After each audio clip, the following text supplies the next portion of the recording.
सब बहुत अच्छे होंगे। तो स्वागत है आपका मेरे इस चैनल पे नई कहानी के साथ। एक छोटी सी सोच, अगर आप किसी का अच्छा नहीं कर सकते ना तो बुरा भी मत करना, क्योंकि दुनिया कमजोर हो सकती है, दुनिया बनाने वाला बिल्कुल भी कमजोर नहीं है। आज की कहानी है शर्मा जी की कहानी। शर्मा जी रोज की तरह अपने दफ्तर जाते थे अपने स्कूटर पर। आज उनकी वाइफ उन्हें कहती है कि आते वक्त कुछ एप्पल्स ले आना। शर्मा जी कहते हैं ठीक है। शर्मा जी जब दफ्तर जा रहे होते हैं, वो देखते हैं कि फ्लाईओवर के नीचे एक बुढ़िया अम्मा कुछ एप्पल्स बेच रही है। तो उन्हें याद आता है कि मेरी वाइफ ने कहा था कि एप्पल्स लेके आना। शर्मा जी रुकते हैं, तो उन बुढ़िया अम्मा से पूछते हैं कि माता जी ये एप्पल्स कैसे दिए आपने? तो वो कहती है कि भैया ये मैंने 90 रुपए किलो दिए। तो शर्मा जी कहते हैं अरे अम्मा बहुत महंगे लगा रही हो, 90 का तो रेट चल ही नहीं रहा है, 80 के दो। तो अम्मा कहती है नहीं नहीं बेटा बहुत सस्ता बोल रहे हो आप, एक काम करो 85 ले लो। शर्मा जी तो अपनी बात पे अड़े रहते हैं। वो कहते हैं नहीं नहीं अम्मा आप कैसी बात कर रही हो, 85 के थोड़ा, ये तो 80 के ही मिलेंगे, 80 के देने हैं तो बात करो वरना मैं चला। शर्मा जी उन बूढ़ी अम्मा को ऐसे ही छोड़कर बात कर कर चले जाते हैं, क्योंकि उनकी बात नहीं बनती।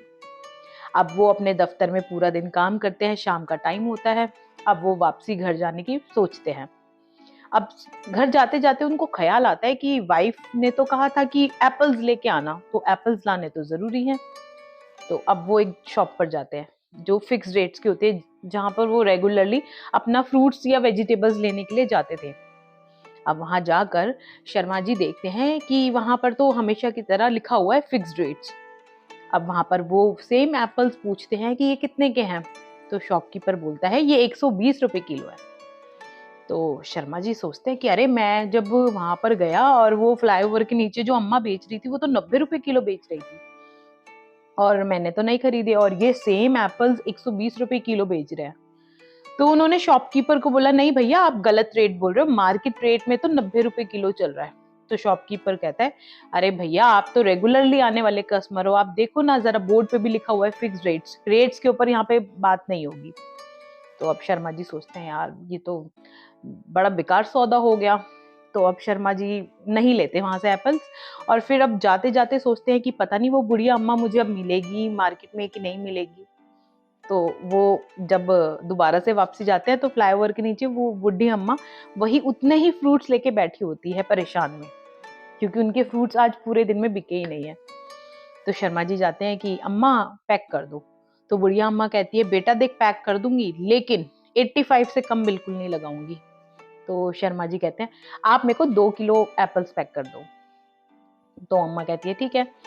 तो अम्मा पैक कर देती है और वो उन्हें 90 रुपए के हिसाब से कटा देते हैं पैसे।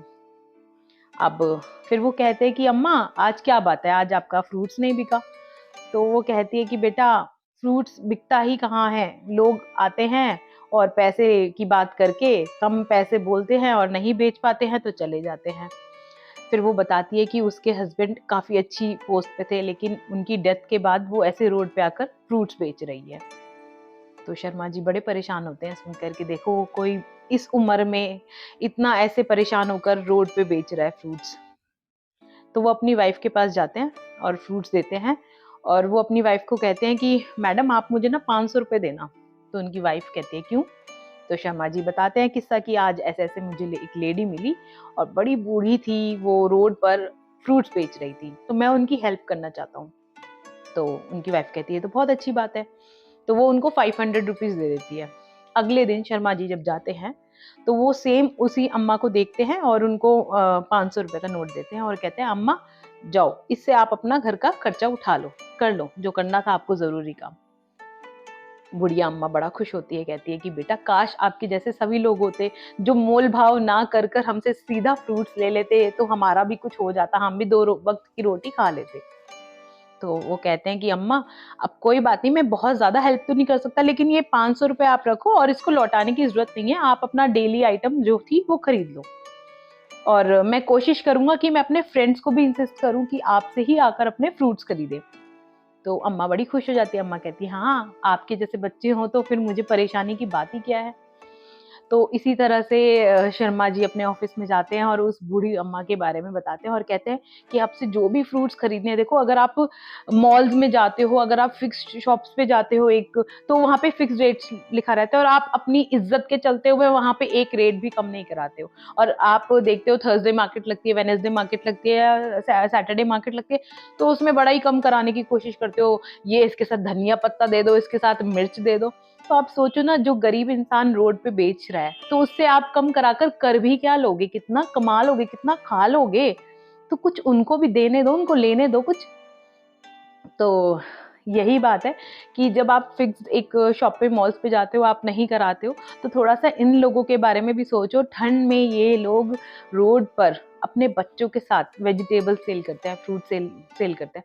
तो थोड़ा सा सोचो, दरिया दिली दिखाओ और इनसे खरीदो। ऐसा नहीं है मॉल्स में जाके खरीदो, ये लोग ठंड में ठिठुरते हुए बेचते हैं, इनसे खरीदो और इनकी जितना हो सके हेल्प करो। क्योंकि आप लोगों की हेल्प, आप लोगों की सिर्फ खरीदने से ही इनकी इतनी हेल्प हो जाती है ना, तो ये अपना भी 2 वक्त की रोटी खा लेते हैं। तो आज का मैसेज उन लोगों के लिए है जो सड़क पे चलते चलते मोल भाव करते हैं। मोल भाव करना अच्छी बात है, लेकिन थोड़ा आप स्टैंडर्ड भी देखो कि कहाँ कर रहे हो। जिनको जरूरत है कभी कभार उनको दे भी दिया करो। अगर आपको मेरी कहानी अच्छी लगी हो तो इसे अपने दोस्तों के साथ शेयर करना ना भूलें और ऐसी कहानियों के लिए हमें सब्सक्राइब जरूर करें। धन्यवाद।